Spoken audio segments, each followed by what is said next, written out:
It started as a whisper online, the kind that spreads faster because it sounds too private to be invented.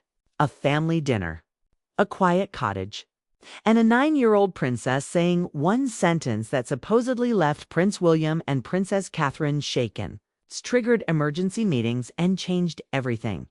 The problem is, when a story is this explosive, there's one question that matters more than the drama. Did it actually happen, or did the internet just want it to be true? Because right now there's a growing gap between what viral videos claim happened behind palace doors and what credible reporting actually shows about the Wales family's real life in late 2025.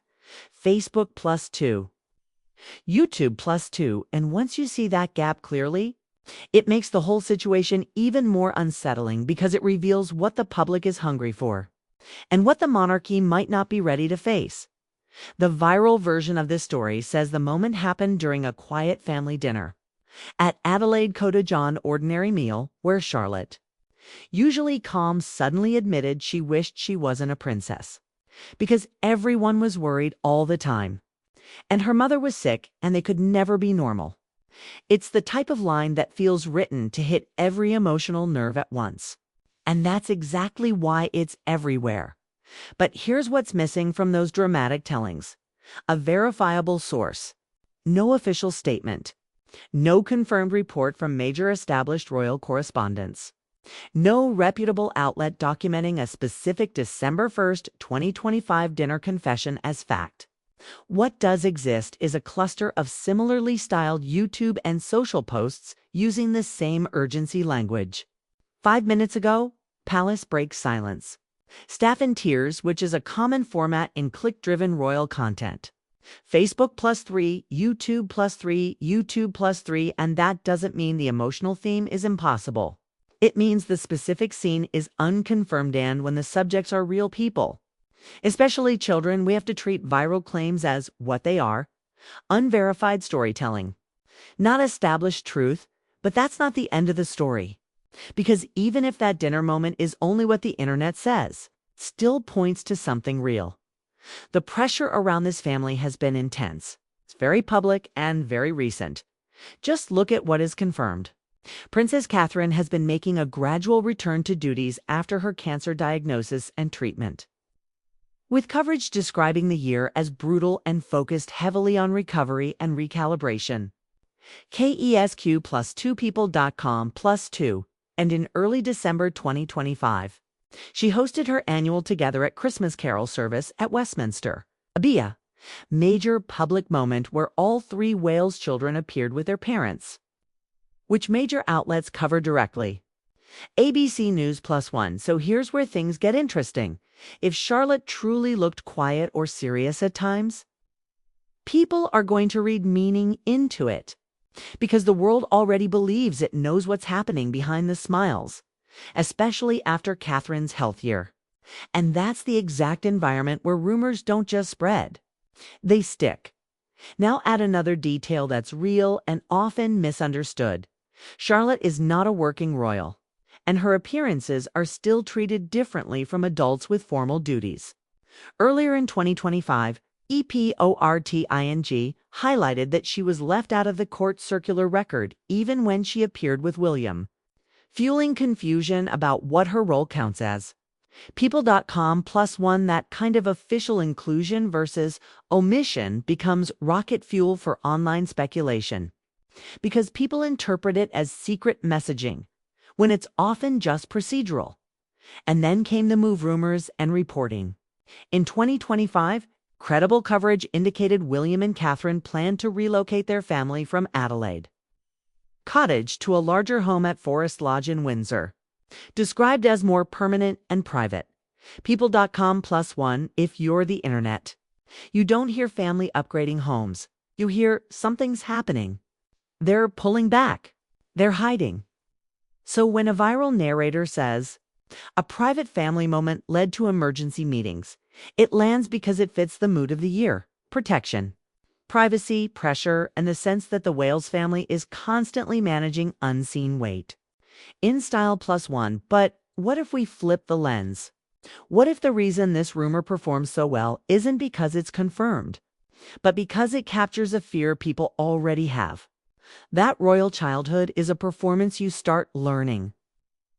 Before you can even fully explain what you feel, here's what we actually know about Charlotte's public trajectory. She appears selectively, usually in family moments, big ceremonial events, milestone appearances, or things tied to the Wales brand of family normalcy. Town and country +1, she isn't out there doing solo engagements. And there's no confirmed plan that she'd become a working royal until adulthood. That's important because it changes the stakes.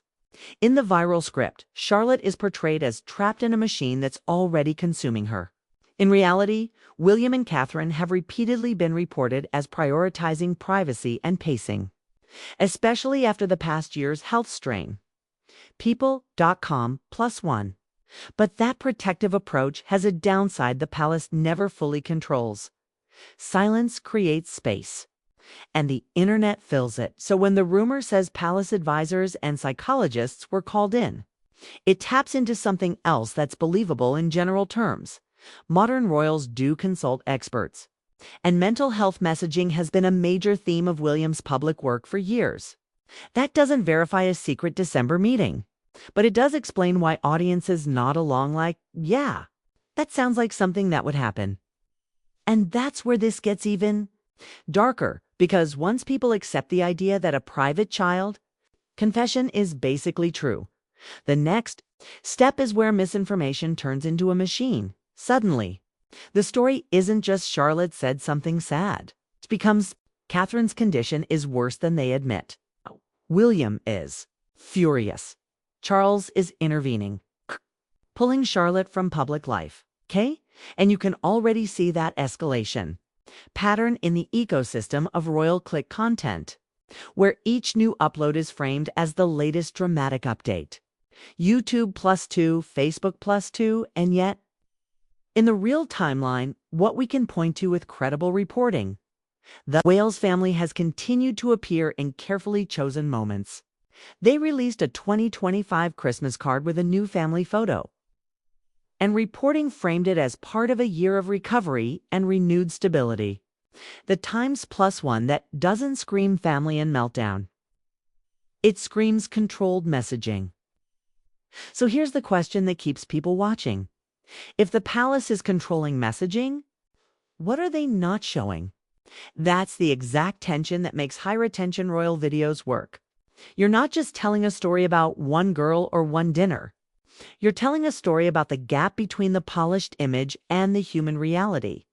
And that human reality is easy to imagine, even without a confirmed quote.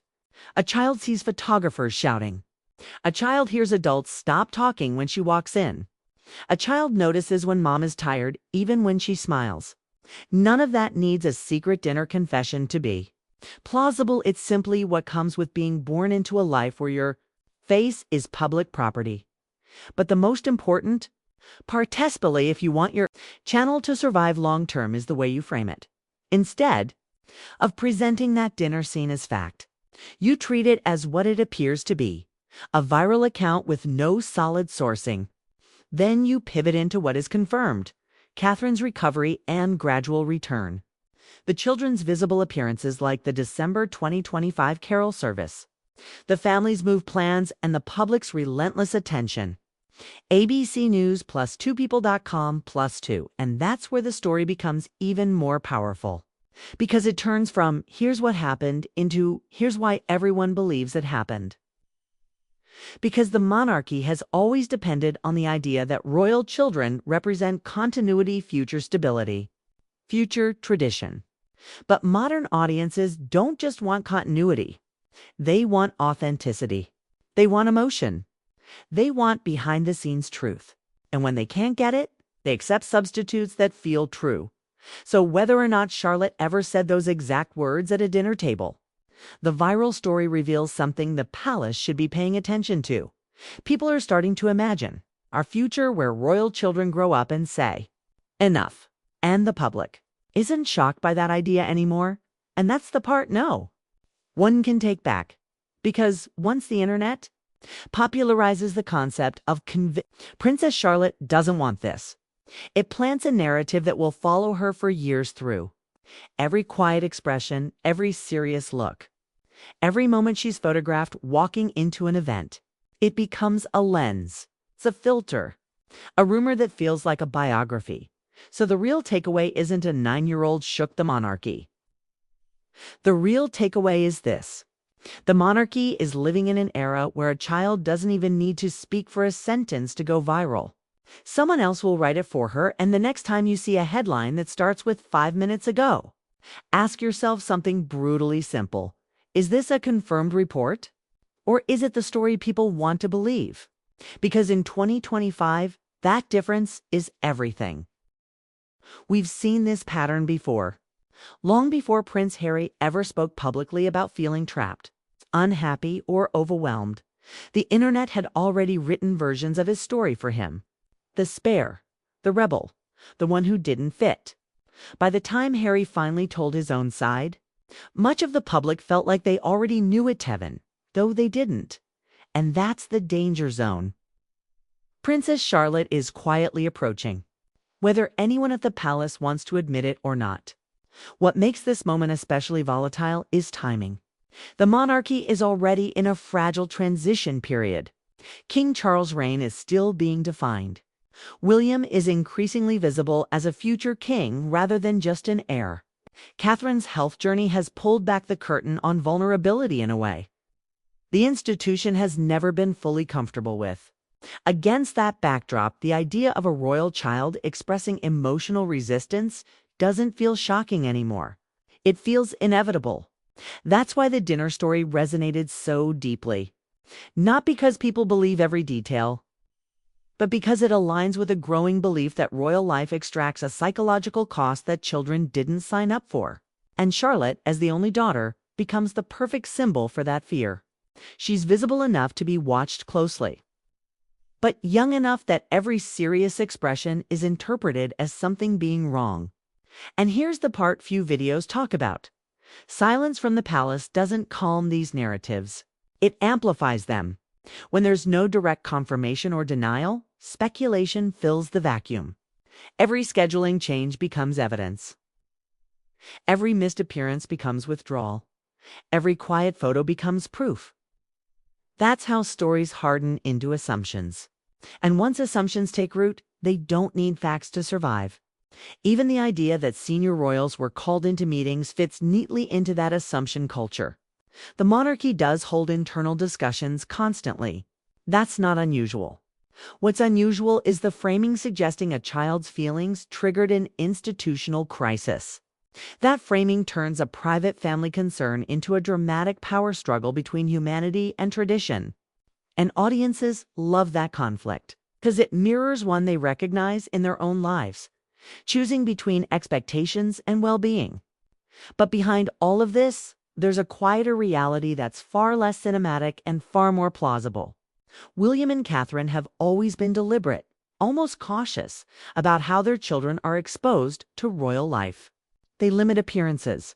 They prioritize school routines. They choose smaller residences. They've repeatedly signaled without ever saying it outright that their children's emotional development matters more to them than optics. That doesn't mean the pressure disappears. It means it's being managed quietly, imperfectly, and without spectacle. Which brings us back to Charlotte. Whether or not she ever sat at a dinner table and said those exact words, it's not hard to imagine her feeling moments of confusion, heaviness, or emotional awareness beyond her years. Children notice more than adults realize. They sense tension. They read faces. They absorb moods. And in a family that lives under constant observation, that sensitivity gets sharpened early. The real risk isn't that Charlotte is unhappy. The real risk is that the world decides she must be. Once that label exists, every future moment gets filtered through it. A serious expression becomes sadness. A quiet phase becomes distress. A reduced appearance becomes proof of struggle. And suddenly, a child who hasn't told her own story yet is carrying one anyway. That's why this momentreal or rumored is a warning shot for the monarchy. Not because a 9-year-old supposedly spoke up, but because the public is ready to believe she would, It suggests a shift in how royal childhood is perceived. The fairy tale version no longer dominates. People are more inclined to assume pressure, surveillance, and emotional cost. And that assumption doesn't fade as children grow, intensifies. If William truly wants a different future for his children than the one he and Harry lived through, managing perception may be just as important as managing reality. Because in the digital age, stories don't wait for confirmation. They don't need sources. They only need plausibility. And this one felt plausible enough to spread everywhere. So the question moving forward isn't whether the palace can prevent rumors like this. They can't. The question is whether they can adapt to a world where royal children are no longer viewed as symbols first, but as humans first. Because the moment the public starts empathizing more with the child than with the crown, the balance of power quietly shifts. And once that shift begins, it doesn't reverse, whether Princess Charlotte ever said those words or not. The idea that she could have already changed how people see the future of the monarchy, and that might be the most consequential part of this entire story. Not the sentence, not the dinner, not the rumor, but the realization that the next generation of royals may grow up in a world that no longer accepts silence as strength and no longer believes. Tradition is worth a child's peace. For generations, royal children were shielded by distance. They were seen briefly, formally, and from afar. Their emotions were invisible, their inner lives irrelevant to the public story. But Charlotte is growing up in a completely different era, one where audiences are trained to look past the image and search for what's being hidden underneath. Every pause, every glance, every absence is analyzed. And unlike previous generations, that analysis doesn't come only from tabloids. It comes from millions of ordinary people projecting their own experiences, anxieties, and family dynamics onto a child they've never met. That's why this rumor didn't just circulate, stuck. Because it fits into a broader narrative people already believe. That royal life, no matter how polished it looks, comes at a cost. And that cost eventually shows up in the children. What complicates things further is how modern parenting collides with royal expectation. William and Catherine are not parenting the way previous generations did. They speak openly about mental health. They emphasize emotional awareness. They've deliberately tried to normalize their children's lives where possible. But that approach has an unintended side effect. It makes emotional expression visible. And once emotional expression becomes visible, the public feels entitled to interpret it. A quiet child is no longer just quiet. She's struggling. A reduced schedule is no longer logistical. It's withdrawal. Serious expression is no longer neutral. It's pain. That's a trap. Because even if Charlotte is fine, happy, supported, and secure, she may still grow up under the shadow of a story she never told. There's also a deeper, more uncomfortable layer beneath all of this. Princess Charlotte occupies a role the monarchy has never quite known how to handle well. The highly visible royal woman who is not the heir.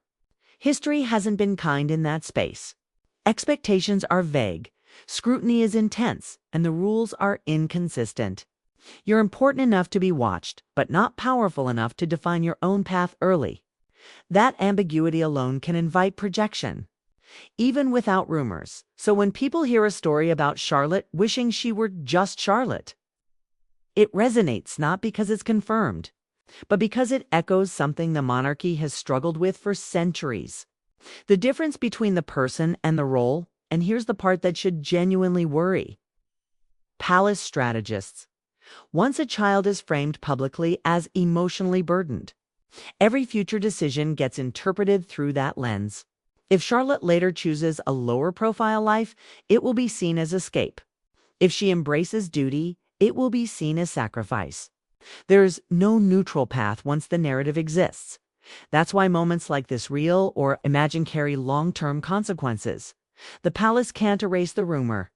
It can't scold the internet into silence. And it can't force audiences to unsee what they think they've glimpsed behind the curtain. All it can do is carefully, patiently, and consistently shows something different over time, stability.com/normalcy. But even that has limits in a culture that thrives on emotional revelation. Because the truth is, people aren't just watching Princess Charlotte grow up. They're waiting to see if she smiles freely, waiting to see if she pulls back, waiting to see if she becomes another symbol of endurance or the first quiet refusal. And that's a heavy burden to place on a child who hasn't even reached her teens. So when you hear dramatic claims about emergency meetings, shaken parents, or a moment that changed everything, it's worth pausing, not to dismiss the emotional core, but to recognize what's really happening. A story is being written in advance, one that says royal childhood is inherently damaging, one that assumes awareness equals suffering, one that turns empathy into expectation. And once the public decides that a child is struggling, it becomes strangely disappointed if she isn't. That's the paradox. Princess Charlotte faces not because of something she allegedly said, but because of what the world is ready to hear in the end. The most unsettling part of this entire situation isn't whether a 9 voiced a painful truth at dinner. It's that millions of people immediately believed she would, because that belief says less about Charlotte and far more about how the monarchy itself is now viewed, not as a dream, not as a fairy tale, but as a system people quietly expect its children to want to escape. And once that expectation takes hold, the future stops being written by tradition alone.